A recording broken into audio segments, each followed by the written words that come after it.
Yeah, and he's all like, "Goodwill Hunting." No, he's like, "Will do good hunting." That's a good catch. Who solved this equation on my blackboard? Goodwill Hunting, big cat. And the opposite of Will Hunting. Scorpion, who's lifting up a rock because he's looking for remains of the Maximals, and he's like, "Are you under here, dead Maximals?" Did you almost say Matt Damon? Yeah, you caught that. I did. Yeah. Are you under here, Matt Damon? Matt Damon. Too much energy.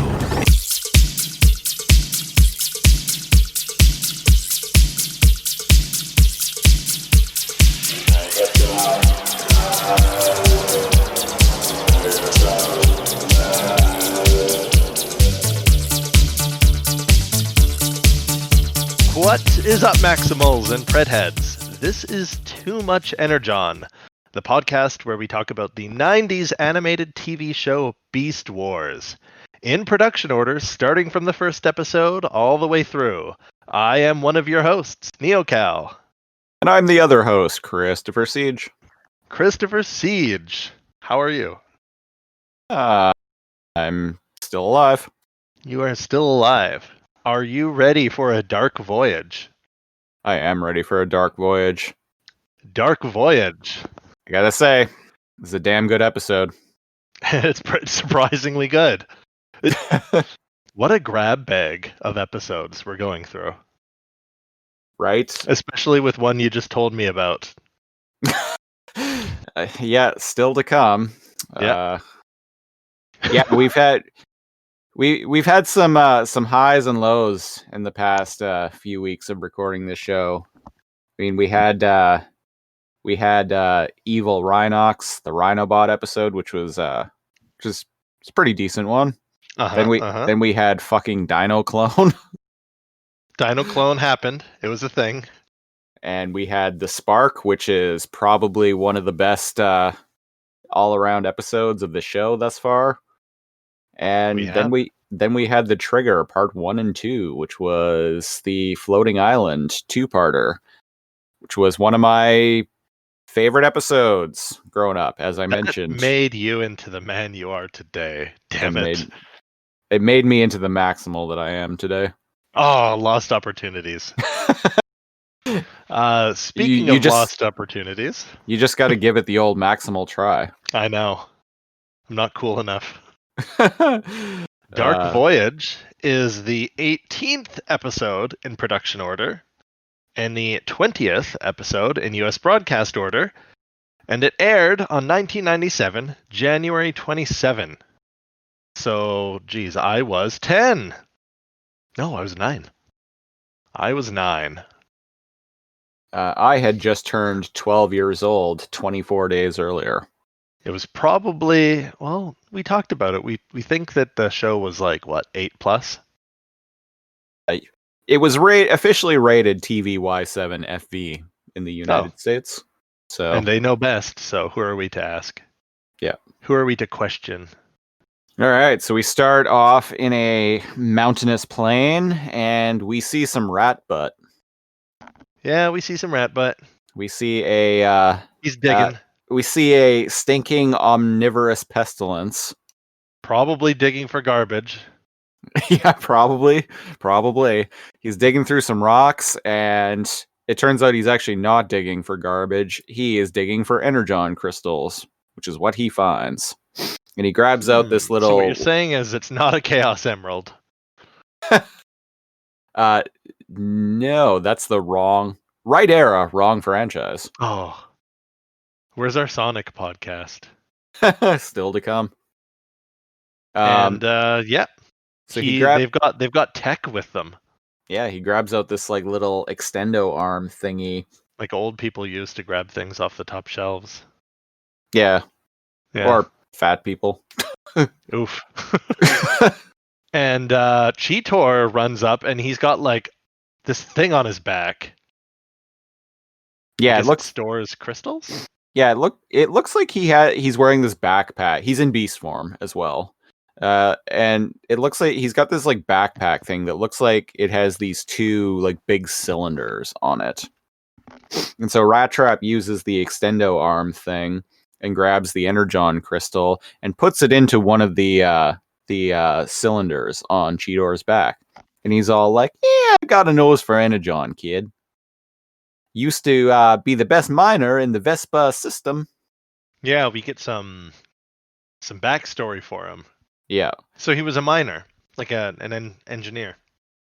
And Rhinox is all like, "Not to mention this whole area is reading high amounts of Energon." Kind of taking some of the wind out of Rat Trap's sail there, if you will. I like that Rhinox was basically suggesting it doesn't matter where you look.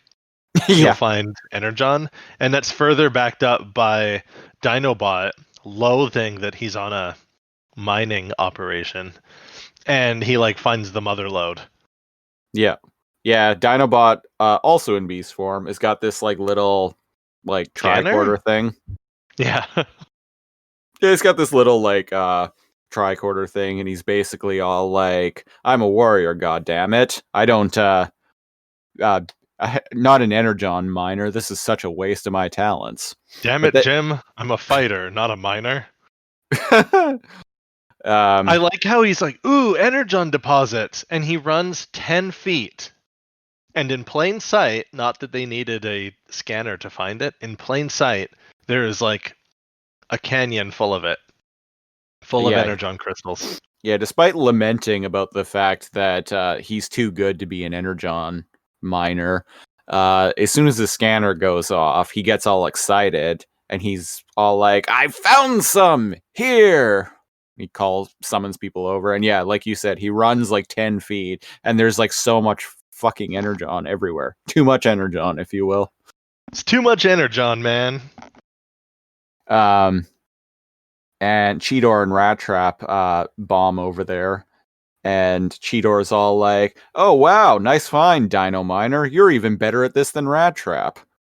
And Dinobot's all like, "I'm better at everything than Rat Trap."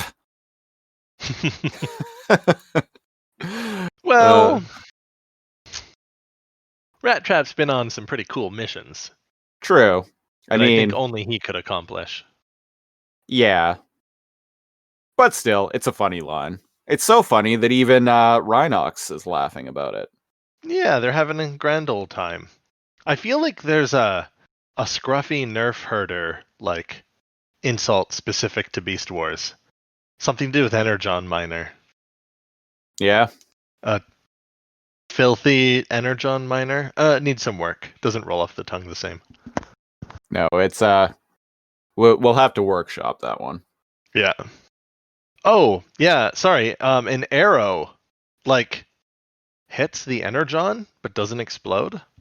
Yeah, it reminds me of the Patriot arrow from Robin Hood Men in Tights. Kind of. Yeah. Right? Like it comes out of nowhere and kind of like moves around in the air before embedding itself in a crystal. Yep. Like a mind of its own. Yeah. Yeah. Kind of weird. Unsurprisingly, it has Predacon symbols on it. I mean, I didn't even notice that. Who else would be shooting this arrow, right? I like how they got the drop on the Maximals and instead of shooting them, they like fire an experimental weapon at the crystals. Yeah. And, which to me just seems like kind of a waste of all that Energon. I mean, isn't that why the Predacons are here? Well, I mean, technically they're here because the Maximals shot them down. Fair. But I heard that they have some bad blood between each other. But I mean, Megatron was all like, "Yes, the planet has Energon." Actually, no, I'm sorry. He was all like, "Yes, the planet has Energon." You're alarmingly good at the impression of the video game. Yeah, the dipshit Megatron. Uh-huh. Yes. So the Robin Hood Patriot missile is in the crystals, and Dinobot's like, "Ha! You missed." And we see Scorponok. And who is it? Yeah, Waspinator. We see Scorpion and Scorpion and Wasp Man. I was going to say Scorpion and Bee Man. The human bee. Sounds like a hero from The Tick. Yeah. Like instead of the human being, it's the human bee. The human bee. Except it's actually not even the insect, the bee. It's just a person in a giant bee costume, like the letter B. And he uses a lot of B words for his puns. Yeah. Yeah. And we find out that careful, kids. We be careful. We find out that he got his powers due to some like radioactive explosion at a spelling bee. Oh, I was gonna say like an Alphagetti factory, but that makes yours is better. I don't know. Either one of those is pretty gold.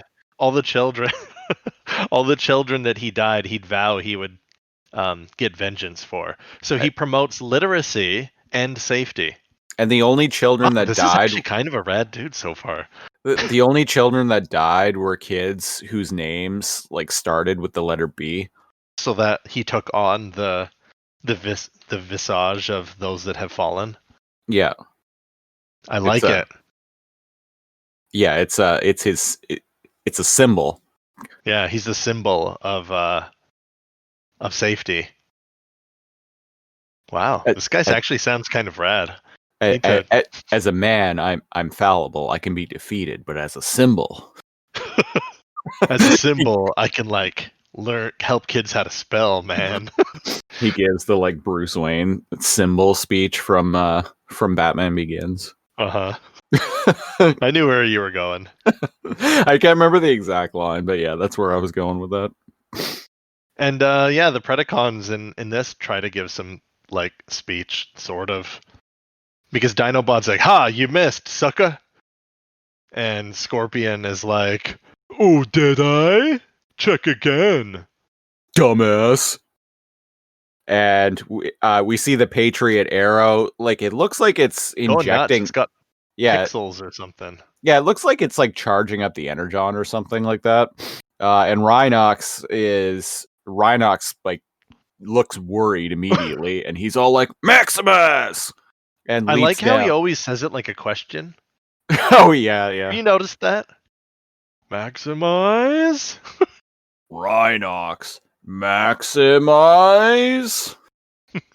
Like he's wondering if it'll happen every time, and he's surprised every time it does. After he transforms, he's like, "Oh, cool." Yeah, still got it. And unlike all the other Maximals, he doesn't like run, which is what I thought he was doing. Keep in mind, he's the heaviest and like bulkiest of all the, I would argue, all the Transformers on the planet. Yeah, probably. He runs, he's dives. A big boy. Yeah, he and like the show always does a good job of showing like how massive he is, right? Like the camera shakes and the ground goes. Yeah, the sound editing on this show is actually pretty good. Like the sound effects for him like running are like convincing. And he does an action dive off of the lookout that he's on, onto the ground and into the pit where the crystals are, and grabs it like fearlessly, like a soldier going and running and grabbing a grenade or something like that. Yeah. But instead of throwing himself onto it, he pulls it out of the crystal and chucks it away. And he just chucks it. And Scorpion's like, "Huh, nice try, stupid Maximals." Yeah. You're too late. They're just standing there. They could be shooting at them too. But yeah, or like running away, but they all just kind of freeze. And all of them. Yeah. Yeah, and the rest of them transform for some reason. I don't know. Well, there's an earthquake, and like they take Rhinox's lead, I guess, because they're like, time to transform, I guess. Well, and maybe too because like their beast forms are, at least on the outside, are like flesh and organic and whatnot. So Maybe they're maybe more susceptible to damage. yeah, So maybe when when they know the explosion is coming, they go into robot form because like their metallic bits will be much more resistant to an explosion than organic bits. I don't know. The episode doesn't explain that at all, but no, I can jive with that. But that's kind of my head canon speculation for why they would transform here. So what did that arrow do? It like found the resonant frequency of the energon and like vibrated enough to like trigger their shattering point or their exploding point, or because all it kind of does is like there's an earthquake and then the whole like canyon that they're in explodes. Well, energon is radioactive.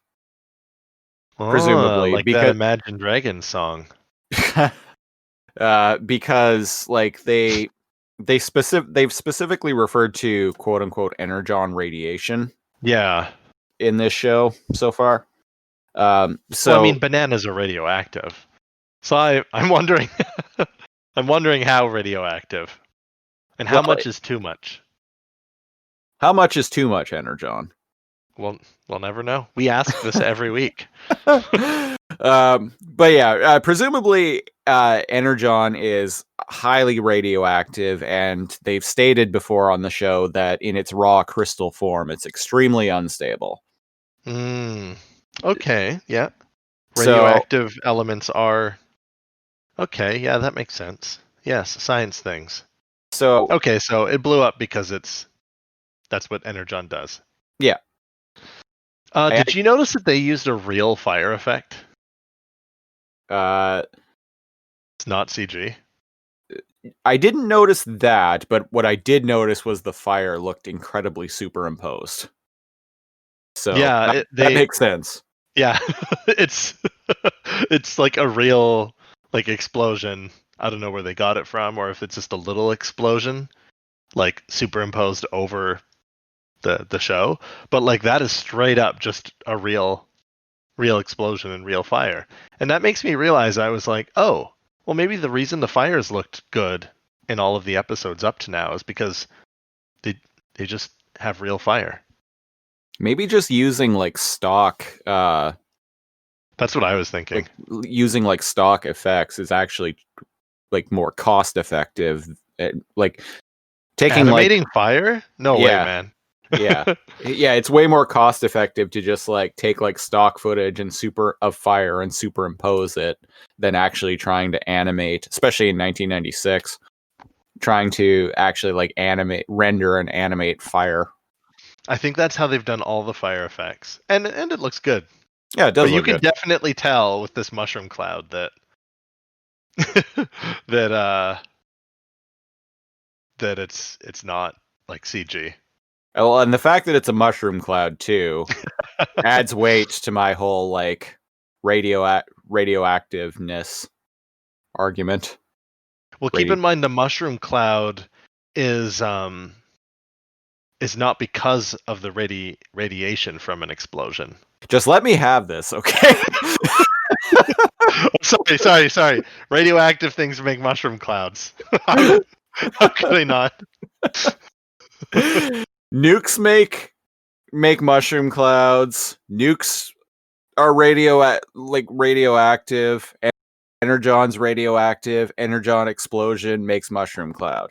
It's science. Legit. Everyone knows that. Anyway, yeah, Scorpion and Waspinator are all like, yay, they're dead. We must report this to Megatron at once. Woo! And yeah, so like Scorpion is even like, whoa, as if he's surprised. Oh yeah, he's all like, Nothing What could have the- survived that blast. Oh, you're going to go, nothing could have survived that blast. It's like, whoa. Oh, yes. Oh, nothing could have survived such a jolly good explosion, yes? Riveting good time. Simply smashing. Yeah. He's like, oh, they're blown to bits for sure. And then you do a really good Waspinator. And Waspinator actually, like, is he the one that makes the smart?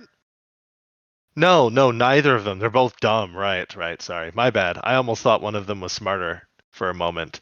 They go, yup, seems legit, and they just go into beast mode and leave. Yep. Waspinator's like, oh, Megatron will be pleased and he'll reward us with time on the Xbox.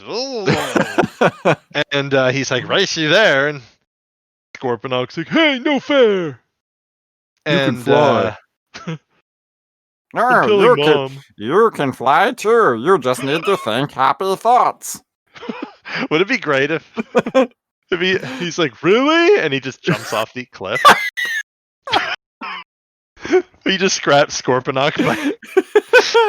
And Waspinator's just laughing. Like, oh, nobody is smarter than Waspinator. Stupid arachnid. No. Insects will rule the world. Screw you guys. He just buzzes away. Yeah, doesn't even go back to base. Just fucks off. That's probably better than what actually happens here. Yeah, so in the crater, Rhinox. Oh, they're vultures. I never noticed that the first time. Mm. The camera starts by panning, by shooting upwards, and it shows vultures circling. Like ominous. Death omen. Oh, shit. In the crater, Rhinox gets up. He's still alive. Yay. Somehow. He's scorched though. Like there are visible. He's covered. Like he's covered in like black scorch marks. Yeah, they did a good job of showing, like damage to them in this episode. Yeah. And I feel like I got hit by a whole Pred fleet. Yeah, and he's all like dang it. diagnostics, and his internal computer is basically like shit's fucked, yo. Yeah, does it even work? Or does it just go boop boop? Yeah, and I think he like sparks and whatnot, and he's like, oh, the Energon must have knocked out my internal circuits. Yeah. And then his eyes spark, and then they come on, but they're like plain white. They're like Batman white. Yeah, they were just black up to this point. And he's all like, including my optic sensors. I'm blind. And then Dinobot has a much less calm reaction to it. Yeah, he's like all what a screaming. Drama queen. He's like all He's screaming. Shaking his arms and screaming at the top of his lungs. I mean, half the stuff he says is screaming. Yeah. My eyes! And Cheetor and Rat Trap have the same problem going on, and they're all like, Rhinox, help me. Help me, Rhinox. It's darker than the inferno out here. Help me, Rhinox. You're my only hope. Yeah. And Cheetor's like, Rhinox, Rat Trap, please help. I can't see. And I'm like, holy shit. Like, they're scared.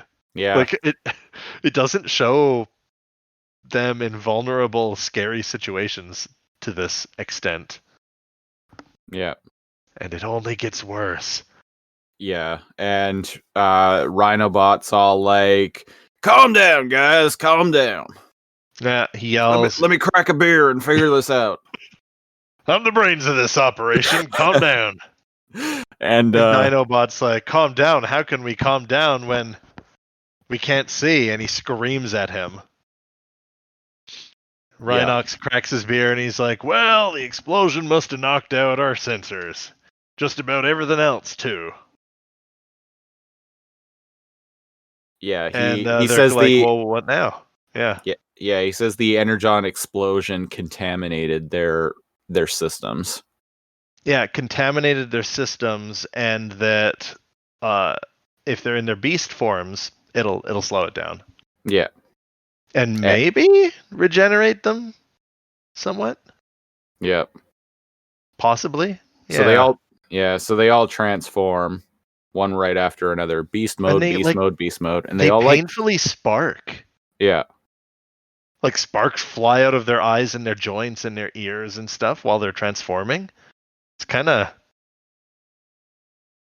hard to it's weird looking at them twitching in pain. Yeah.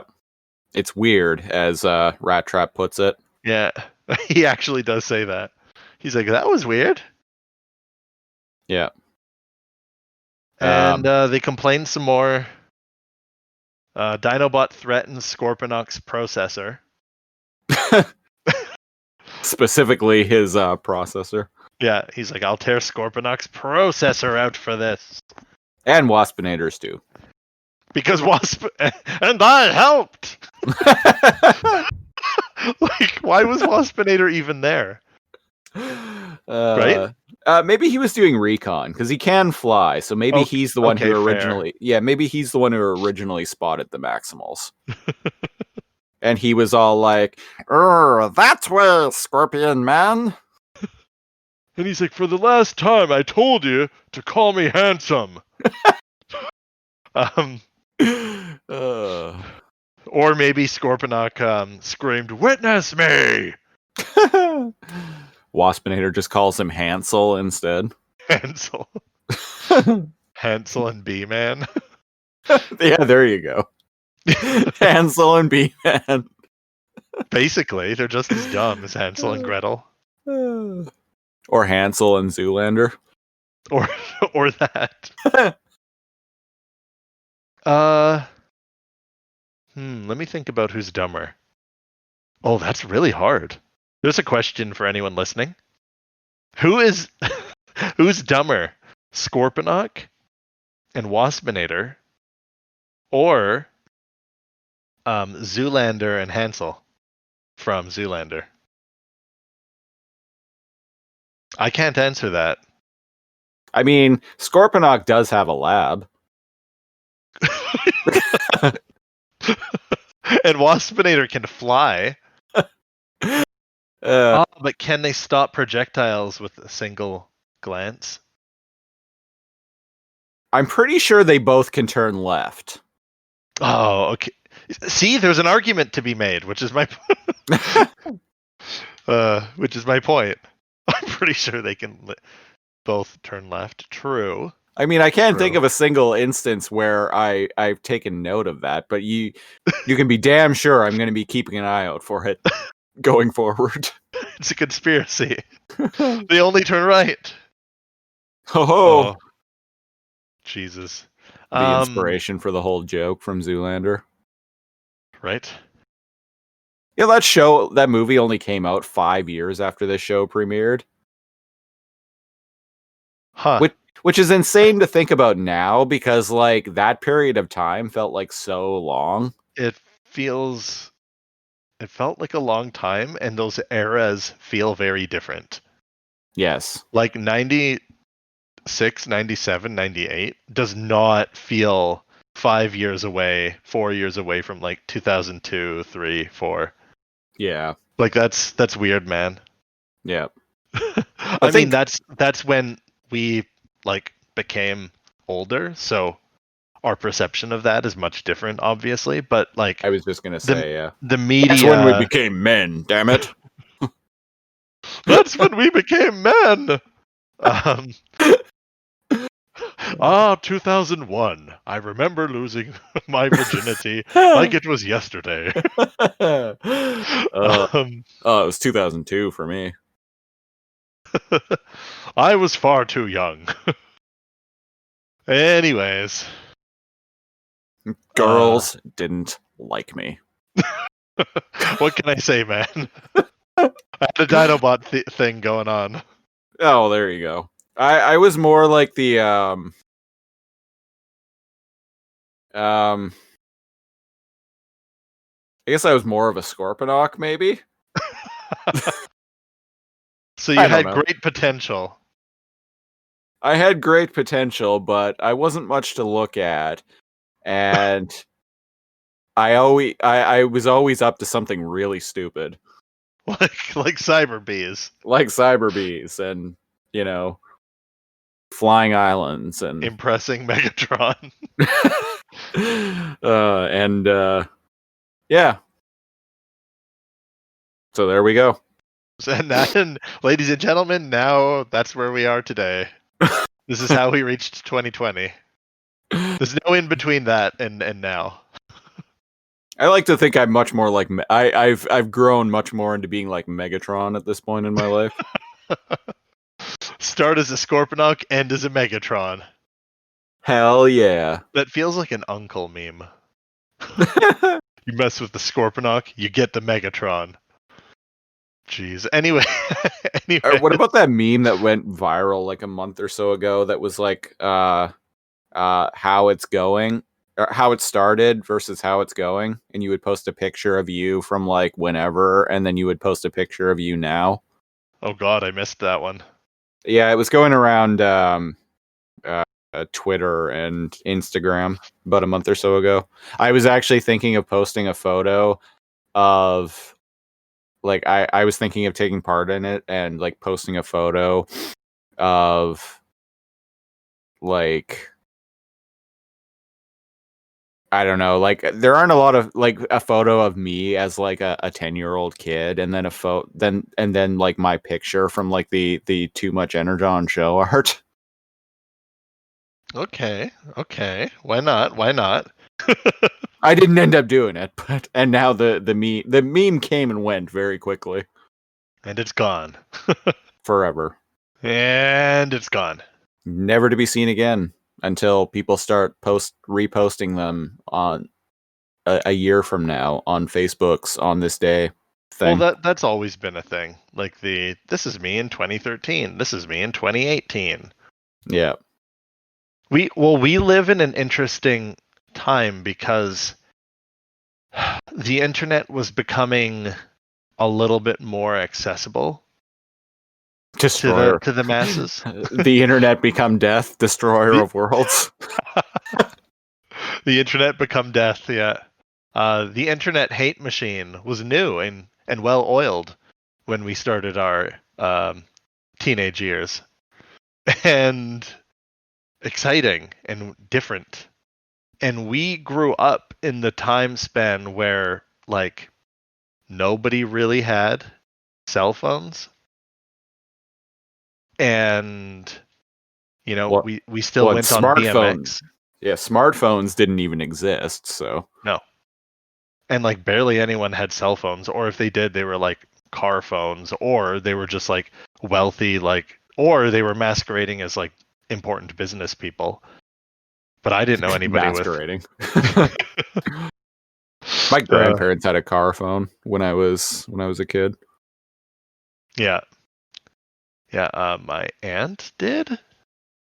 Never understood how they worked, but yeah, we're in that time when we got to see all of that kind of like emerge. So we remember being kids, like quote, like end quote, like before the internet, but now it's hard to think of what it's like without it. But I still went on bike adventures. Well, and I remember when the internet hate machine was basically just like people just like fighting over which was better, PS2 or Xbox. Right. Yep. Which people still do, but now people also fight about much more serious things. But back then, that's all. Less. that's all people fought about back then, basically. Yeah. And which furry AOL chat room you participated in? Yep. Speaking of furry AOL chat rooms, our heroes transform painfully, as we mentioned, and Rhinox is basically all like, "Oh, it's worse than I thought. Our only chance is to make it back to the base." And Dinobot's basically like, "Are you insane, you fucking idiot? We can't get to the base because we can't see." And Rhinox, yeah, they don't have a choice. Yeah. And he says, Rhinox says, if we don't reach the R chamber in about 60 cycles, Who knows how that long that is? Let's say 60 minutes. Yeah. I think they The can. contamination will put their sparks out So, for good. Is it 60 minutes or like 60 times 93 hours? We'll never know. I think it's got to be longer than an hour. Within the next 2 years. It's got to be longer than an hour. It's minutes. No, but like 60 cycles as minutes would be an hour. But do you feel like their base is farther than that? I do, yeah. Oh yeah, they're quite a ways away. Yeah. But they're also blind. Who knows? 60 cycles. Let's say they have 6 hours. Yeah, let's say they got, before dinner. We have to be home before dinner. Optimus is making tater tot casserole. Oh man, I love tater tot casserole. Oh, is Big Bot making his homemade queso for dip?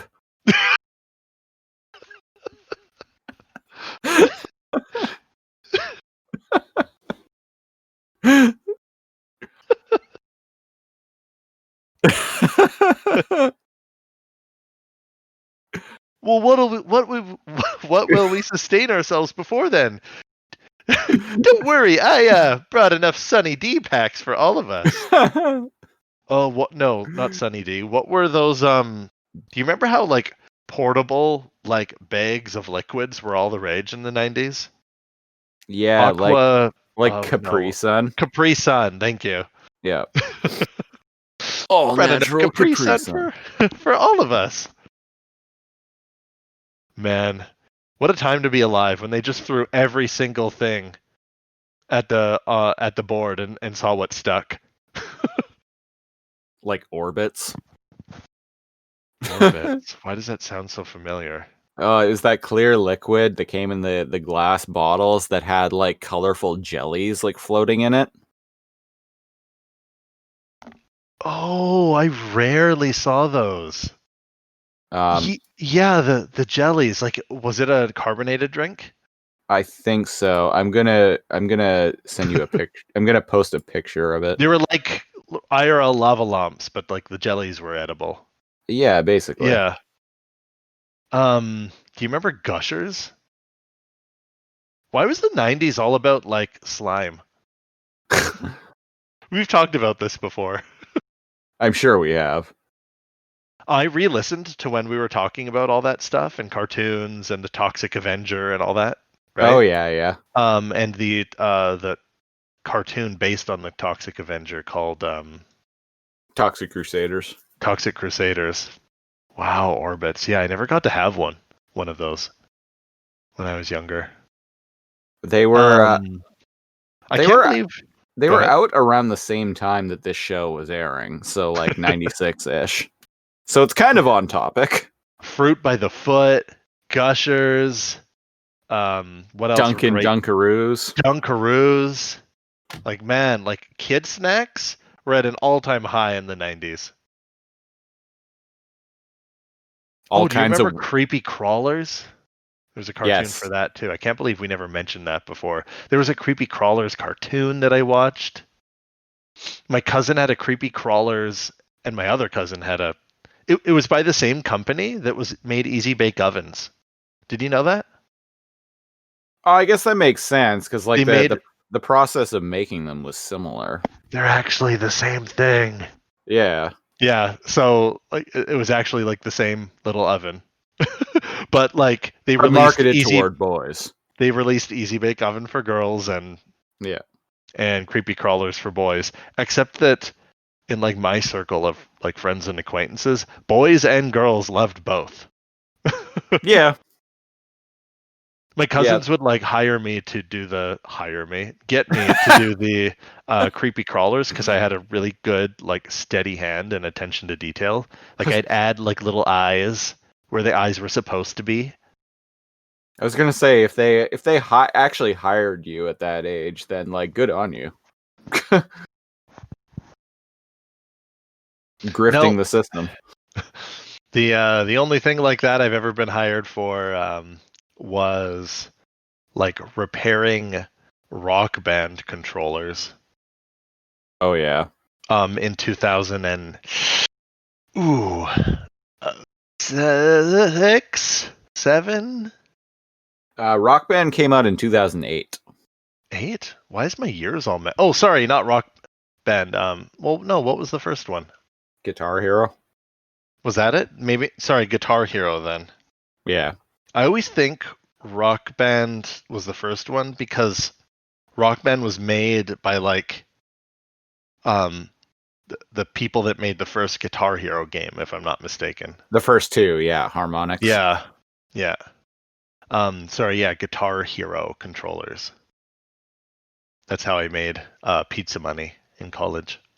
Anyways, Very nice. I don't know how we got on that topic. I used to, when we worked at Blockbuster, I'll cut all this out. When we worked at Blockbuster, I used to take all of the online passes and like DLC codes and shit like that out of rental copies. And instead of throwing them away, what I would do is I would sell them on eBay for like $5 each. Oh, I made like $500 one summer doing that. Shit. Yeah, that was my little side hustle that I had going on at Blockbuster. That's a good side hustle. Yeah, because we just had to throw that shit away. Yep. I just took them. Yeah, I just kept them for myself and gave them away. Yeah, Never thought about like selling them. Yeah, I was yeah. It originally just started out as me like taking them and using them myself and then giving them some of them away, and then I'm like, wait, I wonder if I could sell these. And yeah, I did. If this is in the preamble, I wonder if like what you're talking about even makes sense too. No, people remember that. People our age probably remember that. I doubt anyone younger. Or older. Or older, yeah. Because it was a very specific time. Because it was a period in gaming that only lasted like 2 years, 2 or 3 years. I was gonna say like 2 or yeah. Yeah, it lasted from like 2009 to like 2012, pretty much, and then it just kind of fell out of favor. Mm-hmm. It fell out of favor so hard that like most companies ended up like patching out the online passes eventually of games that even had them previously. Online passes. Wow. I completely even forgot about that until you brought it up. That's what I'm here for. To remind me of what happened in video game culture 10 years ago. Yep. What a time to be alive. Yeah. And playing video games. And watching Beast Wars. So Scorpion is radioing Megatron. I just realized one of the like spiky rock parts is going through one of the wings of the dark side. At 6 minutes and 23 seconds. Like, it's as if it was like gently lowered down onto it and skewered. Oh yeah, I see what you mean. Right? Was that always like that? No. I have no idea. We'll never know. Nope. And then a Colgate commercial comes on and reminds us to Optic White reminds us to wow, there's a shake weight in this commercial, and reminds us to brush your teeth.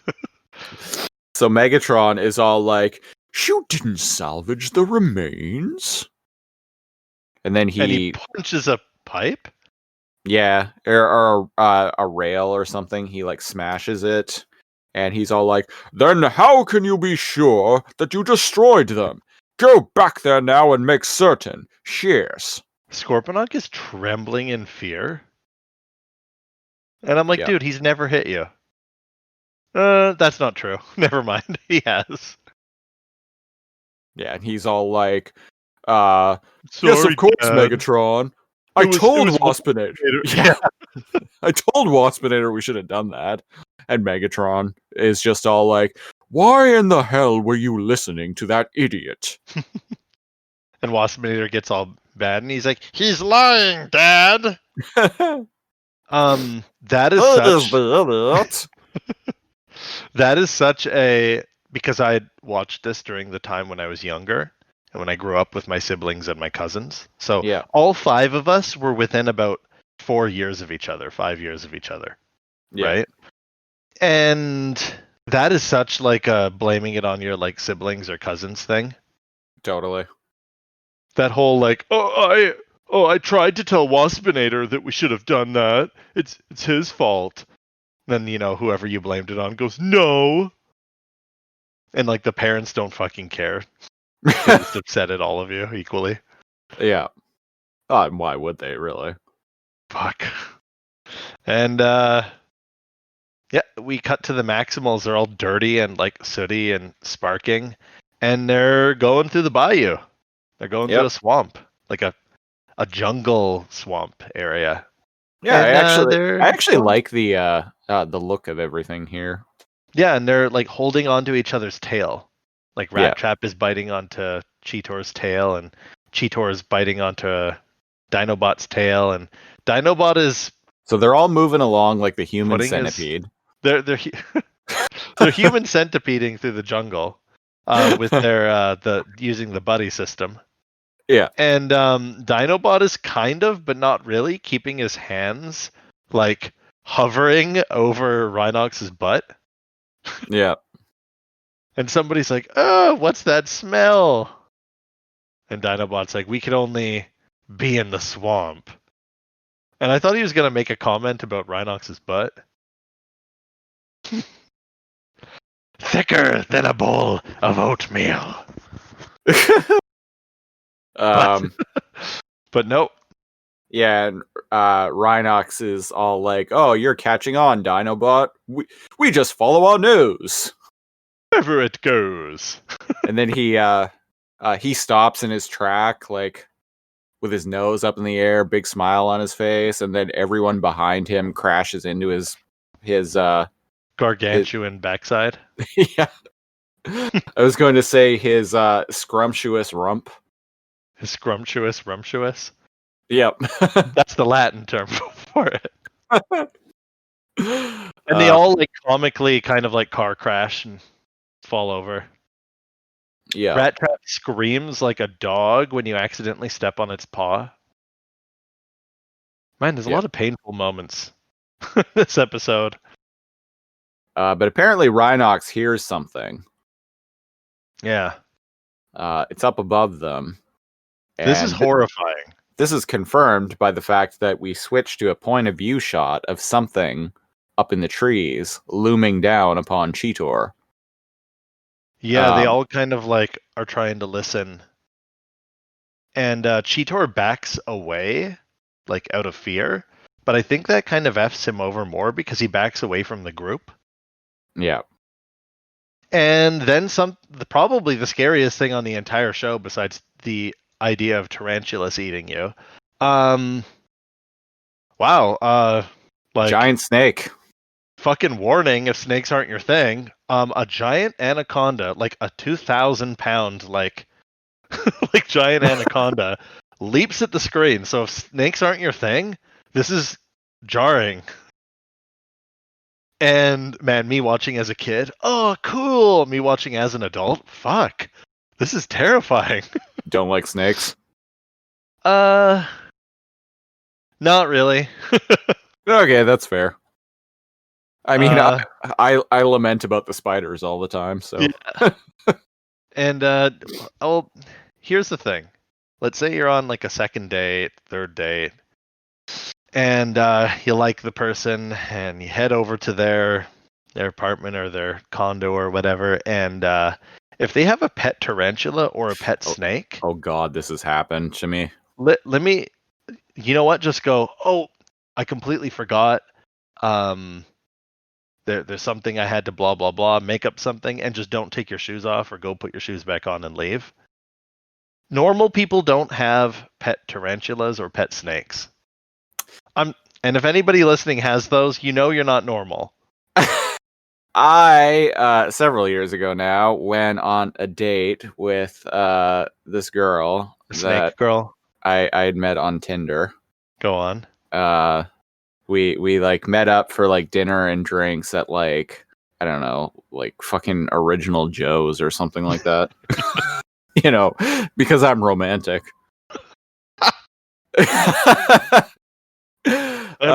I'm romantic. What can I say? So we met up there, and yeah, she lived. Actually, the reason why we went there was because she didn't have a vehicle. Not that I did either, but she didn't have a vehicle, and it was within walking distance of her place, so she suggested going there. And I'm like, oh, okay, cool. So we went there. Things went pretty well. She invited me back to her place, and I'm like, sweet. So we go back there, and she had 4 tanks in her bedroom. One had a snake in it. Uh-huh. One had a tarantula in it. What? And the other 2 tanks each had like 4 scorpions in them. Oh, that's even fucking worse. So basically she had the Predacon base at her fucking apartment.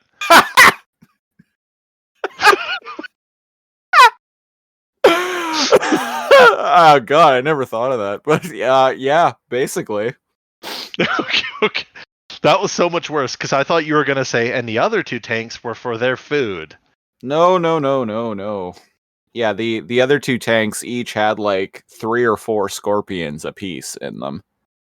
And you were like, you know what, I'm good. You turned around like a sensible human being? That would imply I am, in fact, a sensible human being. No, I did not turn You were tail. like, cool, can I just not go anywhere near that? Basically, here's the thing. This girl was cute. And sex was very clearly on the table. Uh-huh. And, in fact, was served up eventually. So, I was able to mentally block out the snake and horrible various different types of arachnids that were like 6 feet away from me at all times. That's weird. Making eye contact, hissing, and like making chittering sounds as they creep across their tanks. Yeah. Funny enough, this girl was quite unstable too. Oh, it's almost like something I said was true.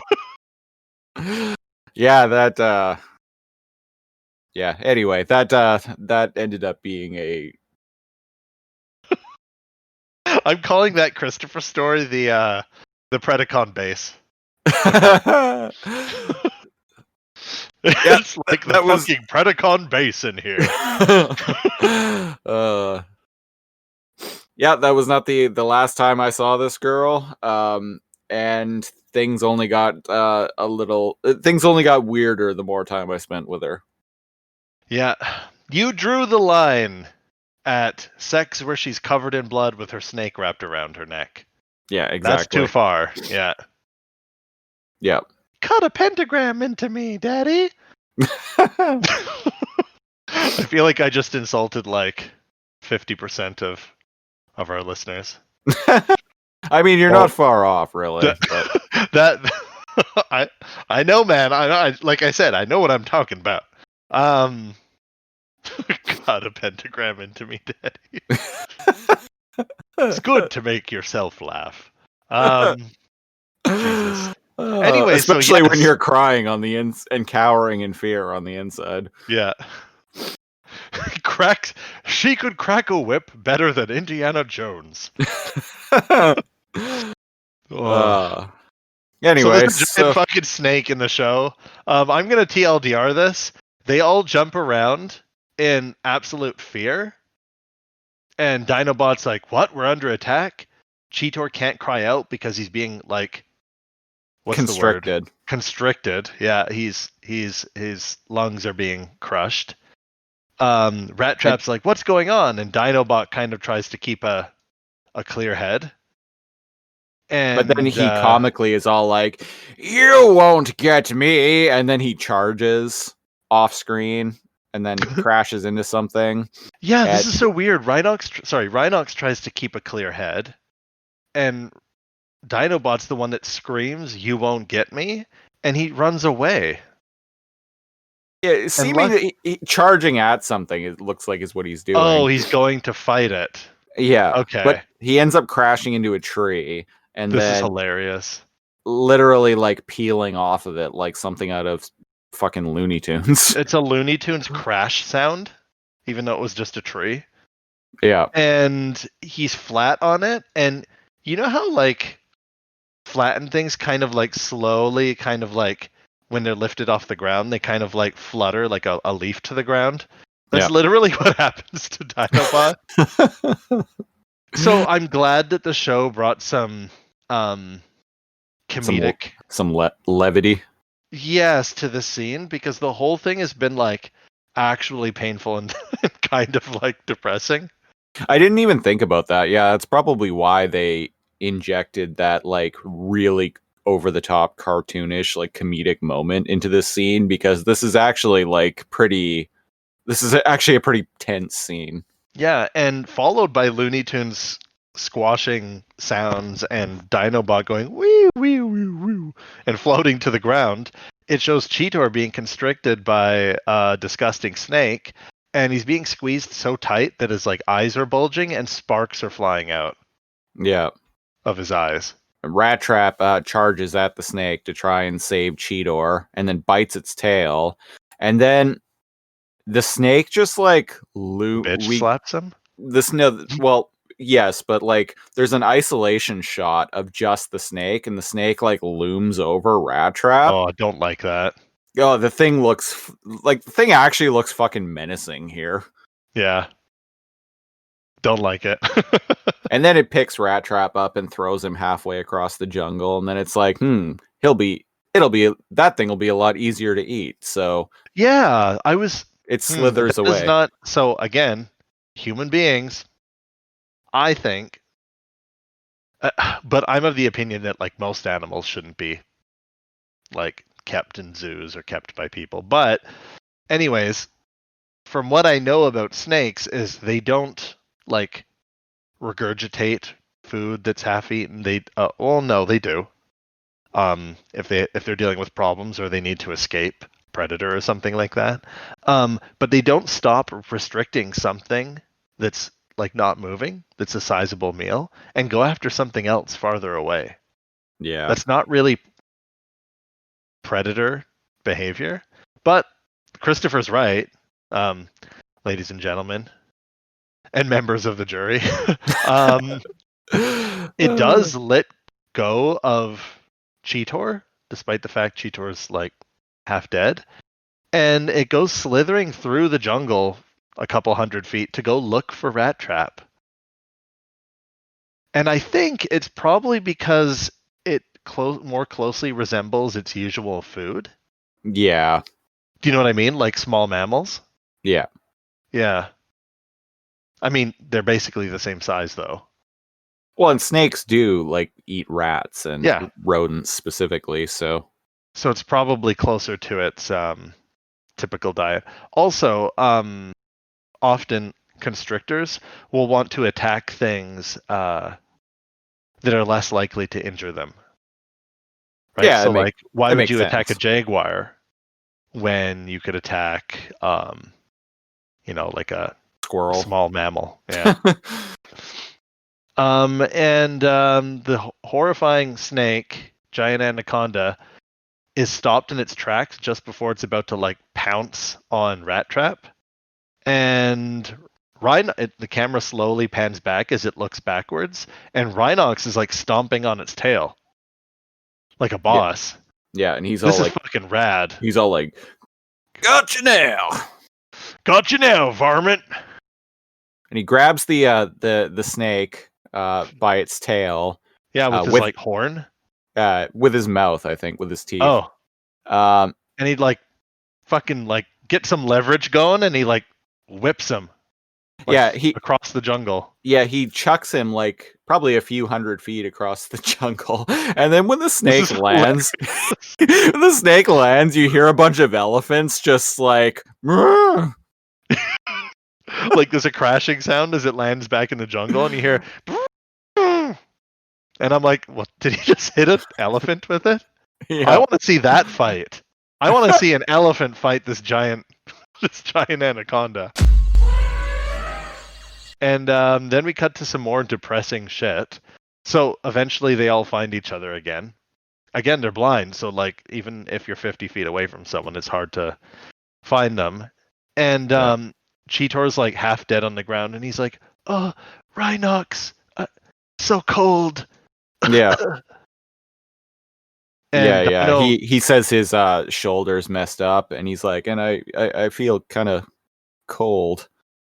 And man, there's a love-hate with like Dinobot. Mostly he's cool, and I don't. Yeah, right here he's just like leave him. He'll only slow us down. Which I mean, Dinobot being the way he is, like I understand that, but I also feel like Dinobot, especially I feel like Dinobot has grown enough as a person that he shouldn't say shit like that. That I don't think he would at this point say something like that. Yeah, we've watched the show enough and got a feel for their character enough that it feels it feels like it's betraying Dinobot's character. Yeah, it feels like a regression. Yeah. But I mean, he is blind and dying, so who knows? But again, it's shown before multiple Maximals can ride on Rhinox. Yeah. So without slowing him down. Mm-hmm. Like Optimus and Rat Trap have ridden on Rhinox just fine. And Optimus is 800 pounds. Yeah, that's fair. So they all could just like hop on, and Rhinox could like charge through the jungle. Yeah. Or walk at a brisk pace. And Rat Trap's holding his ribs because it's really driving home that they're like at death's doorstep and all injured and hurt and scared. Because this is what like I need in 2020. And this is I'm talking negatively about the whole episode so far, but it is actually a good episode. I like it. And Rhinox is all like, Maximals don't abandon their own kind.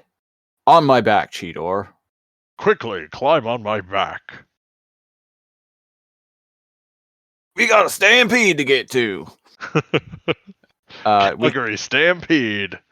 We cut away to Tigatron in robot form, and he's talking to Optimus on the radio. On his radio, as he do. Yeah, Optimus, who is still at the Axelon, which it's like, dude, why aren't you fucking super aping around, like looking for them? Well, at this point, they're not overdue on their mission or anything, right? Oh yeah, I guess. But yeah, he's asking Tigatron, oh, have you seen them? Do you see any signs of them? And Tigatron's like, oh, none in Grid Omega. And Optimus is like, oh, we'll move to Grid Alpha. And I'll check out, I'll send Air Razor to Grid Delta or something like that. Waspinator, being the gentleman of the group, says, Waspinator think Maximals vaporized. Because as most things in this show, things often are disintegrated when they explode. Yeah. And Scorponok, being the smart one of the group, says, well, actually, there should be some wreckage. Some debris. Some debris. He's like, scan for energon trails. Which I didn't know they could do. Yeah, apparently. Waspinator flies up and transforms, and like... Sure enough. Well, and like... There's something weird when he transforms. It's like when he transforms and flies up, there's like a part of his chest that doesn't move at all. And it looks like It looks like he has a second robot head, like, protruding through his chest. What the? Yeah, like, watch it. It's really weird Weird. looking. Yeah. Yeah, Little- kind of like a not fully formed chunk sitting in his chest. Yeah, and it doesn't move at all with the rest of his body. It's strange. Just a little animation glitch. Yeah. And he zooms in, and there's like bluish energy, kind of like invisible ink, on the ground, leading out of the canyon and into the jungle. Yeah. So he gets out his black light and starts examining the blood trails. And he's all like, Maximals did survive. Yeah. And Scorponok's like, well, we better go finish him or Megatron will scrap us. And I'm like, no, he won't. When has he done that to anyone? He should have done that to Pterosaur like 5 times over. But Pterosaur does it to himself. So he's like, I think you've learned your lesson. Also, he knows that, like, he can't spare the manpower, really. I think is what it comes down to. Especially not when it's Scorponok. Why is Scorponok so afraid? He's the favorite. He's the teacher's pet, right? Like, he still gets yelled at, but he has more responsibility, damn it. Well, and he may be the dumbest arachnid on the Predacons, but he is smarter than the Flyers. He's the dumbest arachnid, but he has some potential when it comes to his inventions. Presumably, he invented the Patriot Arrow. Yep. I mean, well, that's why he got a lab. Yeah. I hope you make cool shit. Yeah. That was one of his many rewards. Yeah. A creepy crawler station. Yeah. Next week, it will be an easy bake oven. Cheers. Yeah. You know what's funny? I imagine there's an employee of the month, like Wall, somewhere in the dark side. Yeah. Just Scorponok's face every month.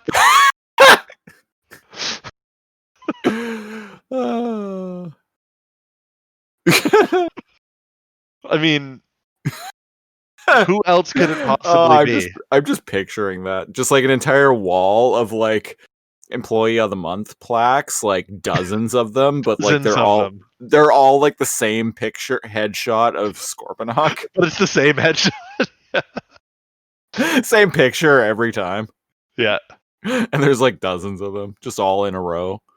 Because you're like, okay, well, Tarantulas or Lady Arachnia could possibly get one, except that they're like AWOL half the time, like fucking off doing creepy spider shit. Yeah. Pterosaur, there's no chance. Waspinator, there's no chance. Sometimes Pterosaur's ambition gets him close, but then he's also a traitorous, creepy reptile. Wait. Were pterodactyls reptiles? No, they weren't. They were technically dinosaurs. They were chickens, if Jurassic Park taught me anything. They were really old chickens. Yep. My, how the mighty have fallen. My, how the mighty are delicious. Pterodactyl hot wings, the newest fast food sensation. I'd eat it. Speaking of eating it, we're back following our heroes. And Rhinox is all like, I smell water, fresh water. And I can hear it too. If we can get down to that lake, we can follow it and it'll take us right back to the base. Beers are on me when we get there. Yeah, and Cheetor's like, oh, yeah, sure. We'll make it. Ha. Yeah, it's you kind can of like, so cold, so tired. And I'm like, Jesus Christ, children's television. I know, like, I feel so bad for Cheetor here. Like, he's not only is he like really fucked up and sick, but like you can just hear it. Like, props to the voice actor too. You can just hear that he has lost all hope. Yeah, and it's not even that because he's usually very hopeful. It's not even that he's lost all hope. It's that he can't, like, he barely has enough energy to talk. So he's like, yeah, we'll make it. Sure we will, Rhinox. Yeah, Well, yeah, we'll and all share a beer like old times. So cold. yeah, Yeah. he's like, yeah, sure, we're gonna make it. You'll be fine, buddy. It reminds me of like World War II movies when like somebody's like lower half is like Their disconnected. intestines are like Yeah. are And like someone's all like, over "Oh, the stay with me. battlefield. You're gonna make it, man." And he's like, "Tell my wife I said hello." There's a little Futurama humor for you. And he's like, no, don't talk like that. You'll make it. You'll be just fine. And then the person inevitably dies. I'm getting those vibes here, and I don't like it.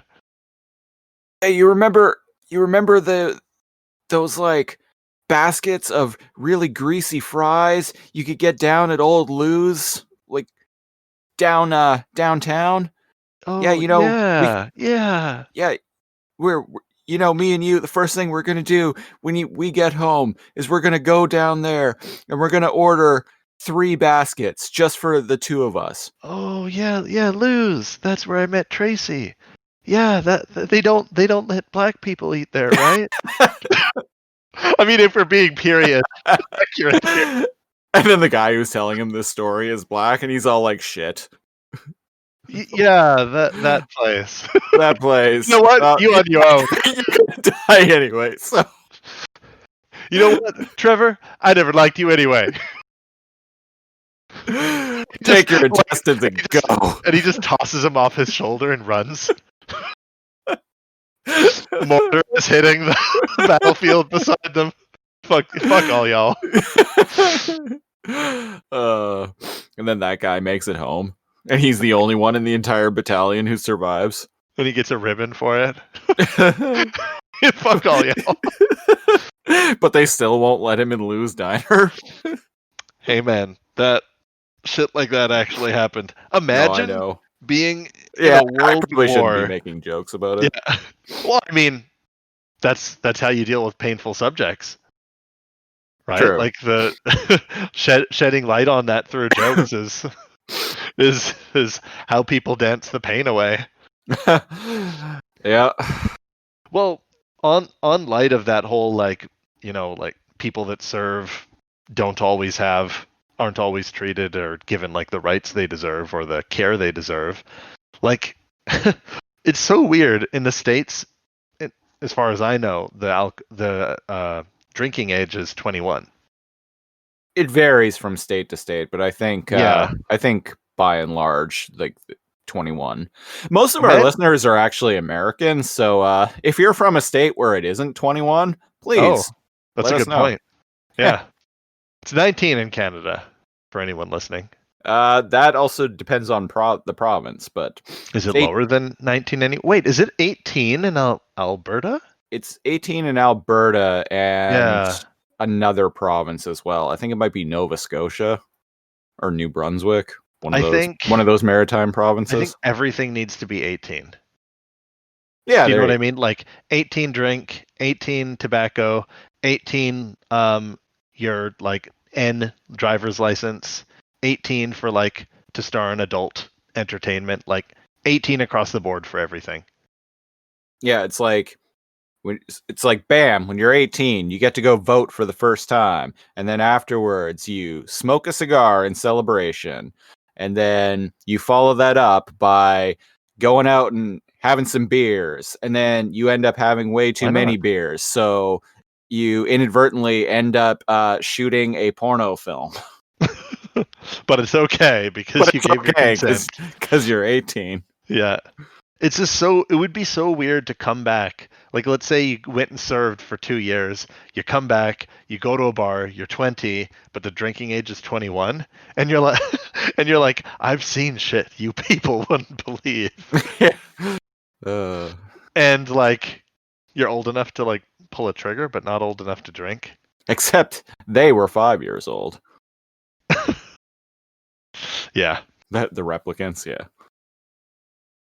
I got the reference, okay. Okay. I've seen things you people wouldn't believe. Sea beams. off the Orion. I can't remember the quote. Yeah. What was that actor's name? How? Rutger Hauer. There we go. Rutger Hauer. May he rest in peace. May he rest in peace. I didn't know this until I've had it in my library for years. I didn't know this until I literally a few days ago started playing it. He's the voices and is the main character's design for the game Observer. Yeah. And I start playing it and I hear his voice and I'm like, wait a second. Wait a second. He sounds really old and tired in that game. I love it. I could tell it was him. I didn't know that was actually him in the game. I was like, huh, the Observer art looks familiar. Weird. And then as soon as he started talking, I was like, wait a second. I know who this is. And I had to Google it just to make sure. Because I couldn't remember his name, but I knew it was the replicant fellow. Yeah. And it's good. It's good. Speaking of Googling things, we're at the dark side, and Tarantulas is at a computer console, and he's all like, Megatron, I'm getting an odd reading at coordinates 903. It looks like walking Energon. That's an oddly accurate Tarantulas impression. Oh, nice. I think. So on as good as any normal non-voice actor can do. I think you do a really good Waspinator, Tarantulas, Megatron, and Rat Trap. And dipshit Megatron. That one kills me every time. Sometimes the caricature of someone is funnier than an accurate recreation. Oh, absolutely. Yeah. Why do you think we've turned listeners? This is why we've turned Rhinox into a trucker, for instance. He does have a slight twang, but man, we really turned that up to 11. I don't even know how that started. Oh, Rhinobot. Yeah. I think we started kind of adding a twang to that. How do any of these jokes get started at this point? We've been doing this for months. The slow descent into madness. Into madness of analyzing a 20-minute children's animation. From 25 years ago. Yep. So on the Google screen, there are floating Energon readings. I'm just amazed they can read Energon that accurately. Yeah, and render it in 3D in real time. Oh, that's right. It's a grid. Yeah. It's like a 3D topography. And one of them's well, I guess they survived Scorponok's inept ambush. Yeah. And they know about contamination because that's what they assume it is. Yeah, and Megatron's all like, send Pterosaur and Waspinator to their coordinates. Seek and destroy. He says that weird. And the camera zooms in when he says destroy, and he and then Metallica raises his voice. And then Seek and Destroy by Metallica starts playing. That would be a good if we actually edited videos for YouTube, that would be a good time to do it. I put very little effort. I do put these on YouTube, but I put very little effort into it. Oh, that's at 1,000 subscribers kind of levels of editing. Yes, not the 13 that we currently have. Well, it's a start. Oh, their water effects are actually really good on that waterfall. We're at a waterfall. Yeah. I like how he's send my most reliable agent, Pterosaur. Yeah. I feel like they're under heavy scrutiny at their base. And send the Metallica CDs along with them. Grant him access to the Metallica CD binder. Cheers. Password, enter Sandman. Enter Sandman 6969. Sandman 69. No. XO Sandman XO 69. Oh jeez, that's my sniper name. Yeah, little My O, Xbox capital X, little O, Yeah, Sandman, Sandman in caps lock, little O, big X, little O, 6969. Yeah, you know Xbox gamer tags. Hey, I was on the internet 20 years ago, okay? I was there, man. I've seen things you would never believe. You know who's not seeing things? Half of the Maximals. Yeah. They're hanging out by a waterfall. So they Rhinox says, "We made it to the waterfall." Meaning when he says the waterfall, they specifically mean like that one near their base, presumably. Yeah. Or the river, one of the waterfalls. So it means that they're close. And we know they're close as viewers because we know that there are waterfalls near where the Axelon is. It's like up in a mountainy, like kind of canyon. Yeah. And so Dinobot's like, what did you say? Yeah, because it's hard to hear. Because the waterfall is loud. And Rhinox is all like, I said we made it to the waterfall. And Dinobot's like, what a startling revelation. And throws his hands up, raptor hands up in the air. Yeah, he's not being a team player. He's kind of pissing me off this episode. Yeah. And Rat Trap goes, sniffs around, finds a log which is weird because there are no trees here. Like if you look around, there's absolutely no trees up in these like canyons. Oh yeah, none at all. Presumably it could have came from upriver somewhere and lodged itself here. But again, they're on top of a mountain. Kind of like the Grand Canyon. Maybe there could be trees upriver somewhere. But I'm just like, where did this log come from? I mean, I know it's what's the word? Deus Ex. A Deus Ex Machina. But I don't see no forests around here. I don't see no forest for the trees.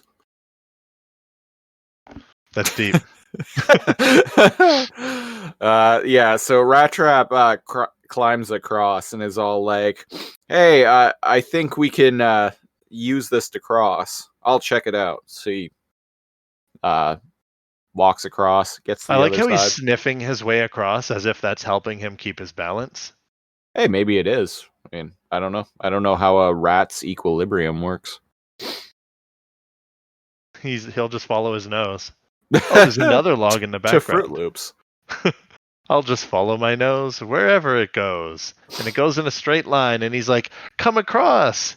And because nothing makes sense. Oh yeah, there's another log upstream. Nothing makes sense. Instead of, crossing the rickety log one at a time, they all go together.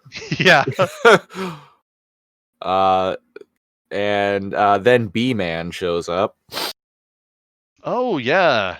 And he Magno eyes on them, and he's like, there's the Maximals! And he Magno eyes onto their eyes, and sees that their eyes are white. And he's all like, yeah, he does. He's all like, they can't see. This will be easy. It'll be like shooting Maximals in a barrel. Yeah. And instead of shooting them, he shoots the log, which I feel is kind of dumb, but not like the middle of the log where they're crossing, like the log on one end of the waterfall, so it dislodges. And they all go hilariously tumbling down the waterfall into the water. Yeah. And he goes, yep, they must be dead from that. If there's anything I've learned, it's to never confirm your kill. Yeah. And he flies off. And then Pterosaur shows up and is all like, Megatron sent me to aid your search. 'Cause you suck. And Waspinator is all like, fuck you. I've already destroyed them. I like how Waspinator is on the bottom of this totem pole. You know what I mean? Like seeing their hierarchy of power. Yeah. Waspinator tries to act tough around anybody because he's at the bottom, right? Yeah. But Pterosaur always pushes tries to push Waspinator around. It's funny. Yeah. And Waspinator or Pterosaur is just like, well, show me then, dumbass. Yeah. Where are they? Where are their bodies? Yeah. Speaking of their bodies, we cut to the water. Up. Yeah, we cut to the water, and nothing's going on, and then all of a sudden, a majestic rhinoceros body just like flops out of the water like a fish into frame. I laughed both times watching this. The way like Ariel or like a mermaid like comes out of the water. Yeah, but it's this big fucking rhinoceros. A tale as old as time. The majestic rhinoceros going for its afternoon bath. Its natural habitat. Its natural habitat. Fucking rapids. So yeah, Rhinox then swims to shore somehow. And the rest of the Maximals are already at the shoreline. Yeah, they're like washed up. And somehow Cheetor's still hanging in there. Yeah, good on him. And he's like, yeah, I've had enough water to last me a stellar lifetime. And Rat Trap's like, yeah, you and me both, kiddo. And then Dinobot, feeling sorry for himself, is all like, oh, what irony for a warrior like me to go out blind, wet, and helpless. Shut up. And Rhinox is all like, we're not finished yet, buddy. And Dinobot, spare me your eternal optimism. Yeah, Waspinator will be back this time. And not only is he back, he has a friend. Yeah. A red friend. Which, I mean, to be fair, if Pterosaur hadn't shown up, he probably wouldn't have been back. He probably just would have fucked off. Here's why I think they fuck off all the time instead of like confirming things. So, have you ever had a job that's like you hate it, you're pushed to do work, people look over your shoulder, right? Yeah. Like all the time. And then it's like, hey, can you go grab something from like the walk-in freezer? Right? And you take your sweet fucking time because it's salvation from like the drudgery that is like having like somebody look over your shoulder for an entire shift, and as you like painfully like make a living. I think that's what it's like being at the Predacon base, because it's not just Megatron. It's like every other Predacon like snoops in on you to like make sure you're like doing a job. That's probably why like Tarantulas has his lair and is like pieced out like half the time. Yeah. Right? So it's like, oh, good. I got rid of some of the Maximals temporarily. I'm going to go fuck off and fly around over the jungle for like an hour or two. Yeah. Just to get away from their terrible workplace. That's the vibe I get from Waspinator and Pterosaur. And speaking of Waspinator and Pterosaur, they fly by. They are terrorized. They're in their robot forms. And they do a flyby of the... man, it does not look good for them, huh? They do a flyby over them, and like they're in the like on the shore of a river, in a canyon, and they get caught by the two flyers. Yeah. And they're blind and injured, and it's bad. Yeah, and Pterosaur is all like, ha, destroy them, did you? And Waspinator is all like, oh, shut the fuck up already. Like you could have done a better job. I'm sick of your shit. And I'm sick of these stupid Maximals, too. Let's go fuck them up. So that's what they do. You're talking my language. There you go. You can do Waspinator. I'll do Pterosaur. Oh, there we go. Yeah. And they do. And yeah, so the Maximals are just like, well, we're fucked. What do we do now? And Rhinox is all like, well, nowhere to run, so I say we fight. Yeehaw! Nowhere to. And Dinobot is like talking to a wall. Or at least I like to think so. It shows after that he's like trying to feel his way out of the canyon, but I like to think that he's just facing the wrong way. Yeah. Like he hears an echo off the wall or something. And he's like, because if out of all of them right there, who needs their eyes the most? Dinobot. Because he has fucking eye lasers. Yeah, can he even use his eye lasers?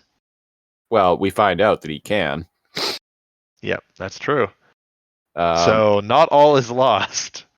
So all of them but Rhinox transform, and they start just like shooting off into random directions. And Yeah, it's bad. They're all like, oh, where are they? How can we hit what we can't see? Huh? What was that noise? Huh? What was that noise? Question mark. Damn it! Almost. That was my fault this time.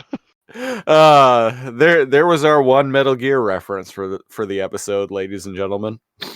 Yeah. Yeah, so Rhinox is all like basically like yeah, Maximals, remember them targeting grids we used to use back in Virtua training? Yeah, picture that shit in your head right now. A vector-based targeting grid. Do you see it? And Dinobot's like, this is stupid. You're not my dad. You can't tell me what to do. And he's like, concentrate, young one. You can do it. And he becomes Fong from Reboot. Yeah, basically. And I love this, man. I really love this. I love this so much. I know it's corny, but I love it. It shows Cheetor, because remember, Cheetor doesn't half-ass anything. Say what you want about Cheetor, but he's a good team player. I'm amazed he was even able to transform, honestly, given how fucked up he was just a few minutes ago. Yes. Like he could barely walking. So presumably the contamination is spreading, right? But their mechanical repairs are happening when they're in beast form. Yeah. So even though mechanical repairs are happening, the danger here is in the energon contamination. Yeah. That's my 2 cents about why Cheetor is a little bit better in this scene. Yeah, we'll go with that. And speaking of Cheetor, he closes his eyes and actually pictures the vector grid in his head. Yeah, he's all like, yeah, I see it. Yeah, it's like this vector wireframe type thing. Yeah, and Rat Trap is like, hey, yeah, me too. And I love this. Rhinox is like, good, and Dinobot is just looking around frantically, presumably not even attempting this meditation retreat. And Rhinox sits back on his haunches. Yep. And poses in the lotus position with both of his rhinoceros hooves out, in a yoga position. Rhinoceros. What is your hypothesis on the rhinoceros? I'm the rhinoceros, and you're the hippopotamus. Oh man. Y'all ever watch Flight of the Conchords? No, actually. Okay, I'll link you to what I'm talking about afterwards. So the rhinoceros closes his eyes, and he tells the others, "Get ready," and like a monk, meditating. He's not actually transformed, by the way. Yeah, he's still in beast form. He's in beast form, so he's a rhino doing this. And the animators had fun with this. They were like, no, we need to keep him in as a rhino doing this. It's way funnier. It's like I was saying on that episode a few weeks ago where they were going back to Cybertron and Dinobot was just in raptor form, looking up at a lightning storm at night, quoting Shakespeare. And I was just this scene, just in a vacuum without any context, people would just be like, what in the fuck am I watching?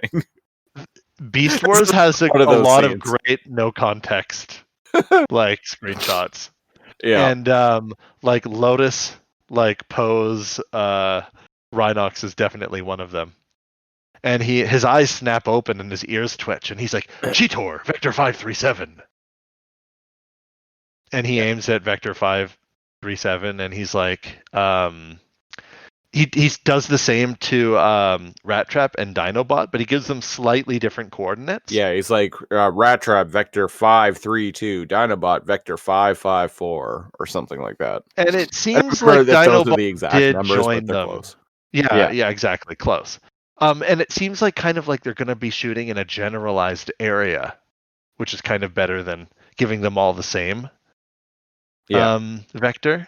And so it does seem like Dinobot does join them because his eyes snap into like place. So he did join them on this yoga retreat after all. And Dinobot's eyes start to glow green as he's like charging his eye lasers. Yeah. I love that. And his like face starts to tremble. Dinobot's like, on my mark, fire!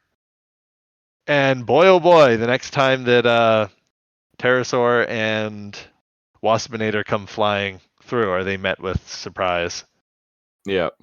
They're like shot out of the air, and Pterosaur like comically flies across the canyon, and like again, Looney Tunes smashes into the canyon wall so hard it sends cracks all the way through the rock. Yeah. And he squishes. And Waspinator is just all like, what the shit? Fuck this shit, I'm out.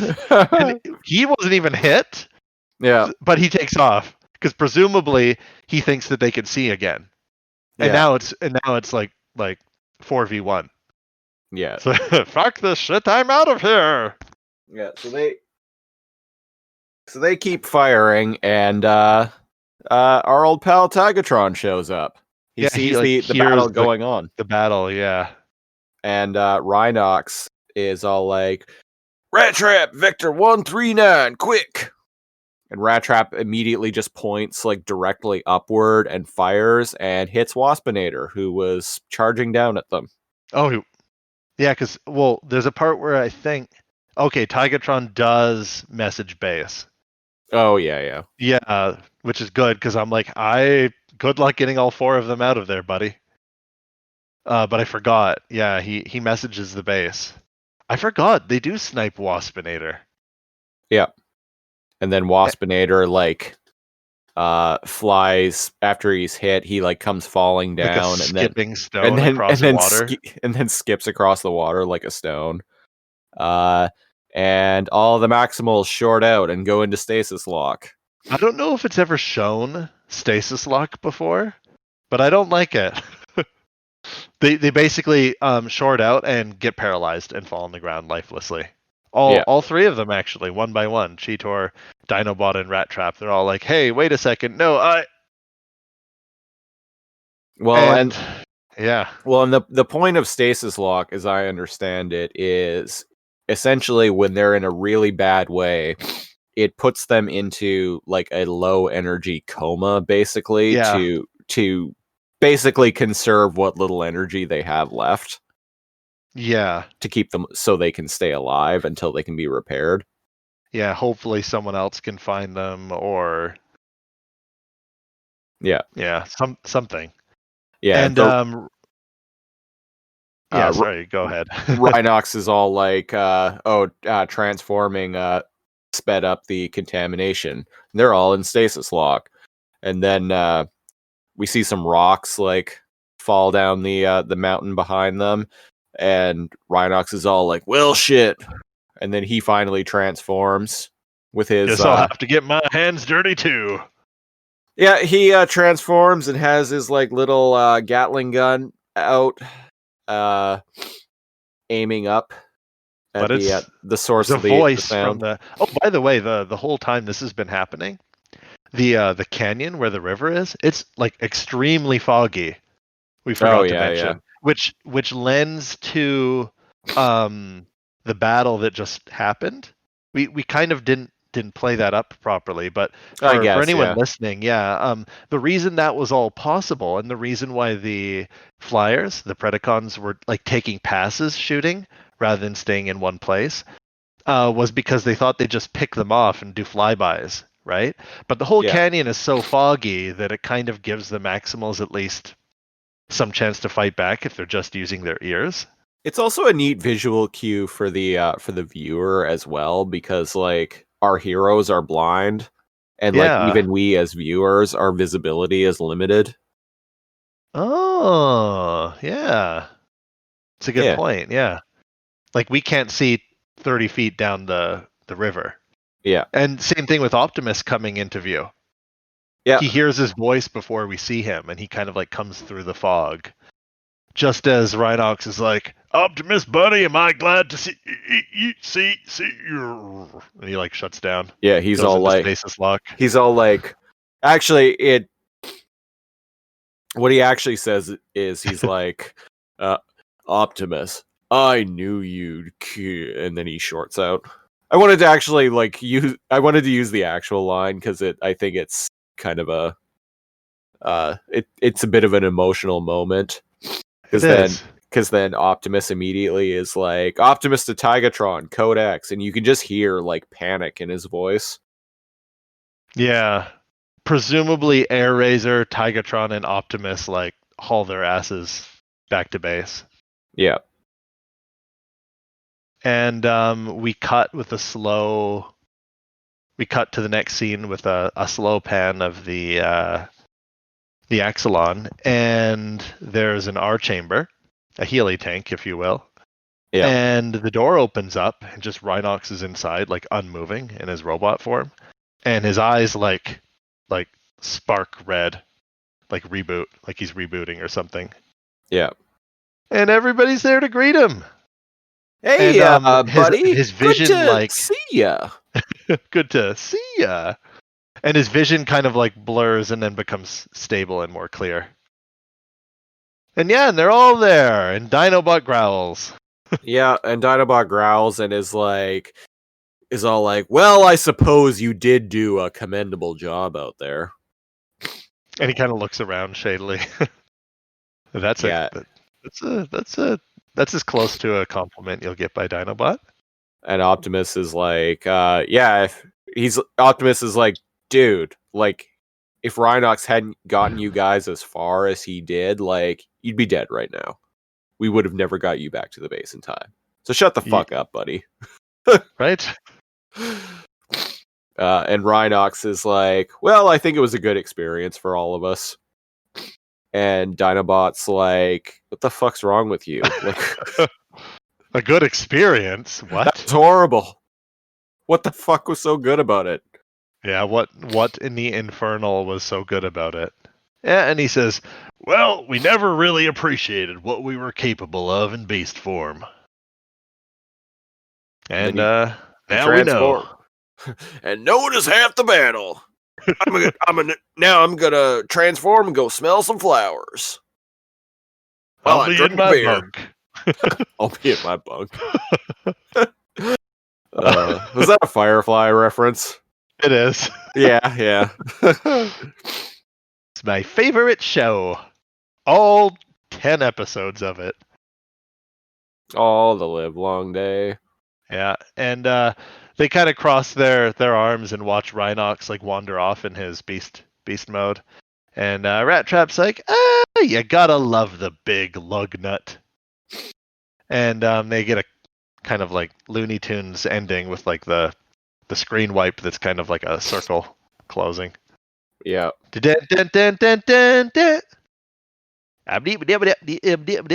That's all, folks.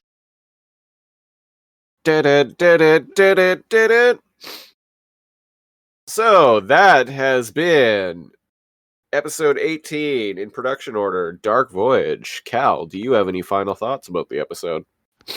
Oh, it is a dark voyage indeed. Both figuratively and literally. Yes, it was. Even though it's kind of like part of being able to like watch the shows, I go, okay, I know none of them can die. So But it's oddly realistic. Like the way that they're hurting and the way that they're like going through that jungle and there's a stupid snake and they're almost powerless to fight anything and they're like it's like Homeward Bound, man. Like you like Homeward Bound, but it's tragic shit. You know? Yeah. Yeah, that's a good way of putting it. Right? It's the Homeward Bound of Beast Wars. But I like it because we get incredible journey. We get glimpses into how those four characters interact with that kind of conflict. And for the most part, Rat Trap and Cheetor are just along for the ride, but they follow orders of somebody that is trying their best. Dinobot is just like contradictory and argumentative, but like it's another good Rhinox episode. Yeah. Him being his inner feng shui really saved the day. I hope somebody like corrects me. I actually know what feng shui means. Yeah, it was a really good episode. It was one I liked a lot as a kid, and it's still one as an adult that I really enjoy. Which if you've been listening along to this show since the beginning, you'll know that actually doesn't happen a lot for me. What? I think there's been like one episode I like vocally disliked. Which one was that? What one was I shitting all over? Double Dinobot? Double Dinobot, yeah. No, I just mean like a lot of the times episodes that I didn't like very much as a kid, I've come to really, really like as an adult, and episodes that were like my favorites as a kid, I'm kind of like, about now. Yeah. But this one you liked as a kid and as an adult. Absolutely, yeah. Yeah, it's a good one. It's interesting. It's interesting now that we're older to kind of analyze and see the things that make, say, a movie or an episode of a show like appealing to both kids and adults, especially ones that were on air as we were a kid and we can recall the memories we had watching them. Or at least you could. You were a bit older. I barely remember anything before 10. But yeah, like I remember we had spoken earlier, the episode where Air Razor is introduced. As a kid, I was like, eh. Yeah. But as an adult, I was like, oh shit. Like, this is one of the better ones. This is great. Mm-hmm. Totally. Yeah, so I'm jiving with Rhinox. I like his vibes. Yeah, he was a character that I didn't really like think much of as a kid, but same. Like, yeah. I think he's one of my favorites now. Mine too. Yeah. Be interesting to see where he goes from here. Yeah. Speaking of going, we're running out. We're running out of time. We're out of time already. Oh yes. Well, I guess before we go into stasis lock, we better talk about some stuff. Yeah. So that was Dark Voyage. That was episode 18. Best way to support the show, if you're listening to this on Apple Podcasts or iTunes, leave us a 5-star rating. Helps us out with discoverability. Check out our website, www.toomuchenergon.ca, where you'll find links to our Facebook page, contact info, my Instagram, and more. Yeah, go creep us on the website. Another thing, even if you don't listen to us on Apple, but you have an Apple account and you like us, if you go and log in and find Too Much Energon on there and like it anyway, it helps with what's the word? What's the word, Christopher? Discoverability. Discoverability, yeah. Also, if you like this show and like hearing us talk, tell your friends about it. Yeah, and don't if you hide your kids or hide your wife. And if you want to hear us do this, but talk about Reboot, another show from Mainframe Entertainment from the mid 1990s. We have another podcast where we and our pal Aiden do that. It's called Alphanumeric, a reboot podcast. Wherever you're listening to this show, you can find Alphanumeric there as well. So check that out. We'll be back next week with the 19th episode in production order, Possession, which is another one of my favorites from season 1. And this one I have actually revisited it. Revisited. Sorry, I'm getting kind of congested all of a sudden. Oh, okay. You know what's funny? I have not seen this. Oh, really? Yeah, so it's actually going to be new for me. I say that now, but I bet you when I watch it, like, memories will spark up. When I mentioned on last week's podcast where I was talking about buying individual DVDs of Beast Wars back in the early 2000s, I mentioned that I had bought season 3 because it had the trigger part, or not season 1 part 3 because it had because it had the trigger part 1 and 2 on it. Also had Possession on it. So it went all the way up to Possession. Yeah, so it was an episode that I... Now that's the one to get. You picked a good part to buy. Yeah, listeners, if any of the listeners out there, if you have the full season or full series box set of season 1, it's disc 3. It's the exact same disc, same episodes on it and everything. Yeah, there you go. So it's an episode that I have revisited a number of times over the years, and it's a good one. I like it. So I'm excited to jump back into it next week. The premise is so weird. I can't wait to check it out. So is such a thing even possible? We'll find out next week on Too Much Energon. Thank you very much to everyone who listened, and until then, Beast Mode. Beast Mode. Beast Mode!